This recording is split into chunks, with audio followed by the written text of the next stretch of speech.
নিজের হাতে গাছ নিয়ে এসে সেই গাছ থেকে যখন ফুল ফোটে তখন কী না ভালো লাগে। যাক, সকালের দিনটা ফুল গাছ থেকে শুরু করলাম। তারপরে চলে এলাম 1 কাপ ছাতু খাবো। যখন দেখি বাড়ির একটা সদস্যের খাবারের ব্যবস্থা হয়ে গেছে, তখন নিজের জন্য আর কে জলখাবার বানায়? আমার মতো নিশ্চয়ই এরকম অনেকেই আছো যে নিজের জন্য আর কিছু রান্না করো না। তো তখন কিন্তু এই ছাতুই ভরসা। তো একটু মোটা করে ছাতু গুলে ছাতু খেয়ে নিলাম।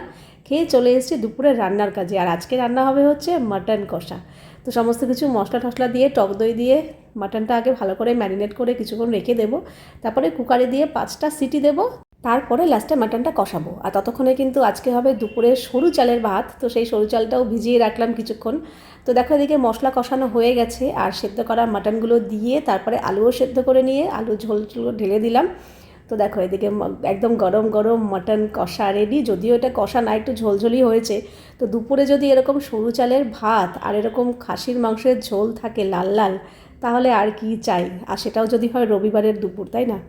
তো জমিয়ে কিন্তু আমি আর ইন্দ্র দুজনে মিলে একদম মাটন দিয়ে, মাটনের ঝোল দিয়ে সরু চালের ভাত খেয়েছি আর দারুণ এনজয় করেছি। আর এরকম হাড়ের ভেতর থেকে এটা খেতে কে ভালোবাসে আমাকে কিন্তু অবশ্যই জানি।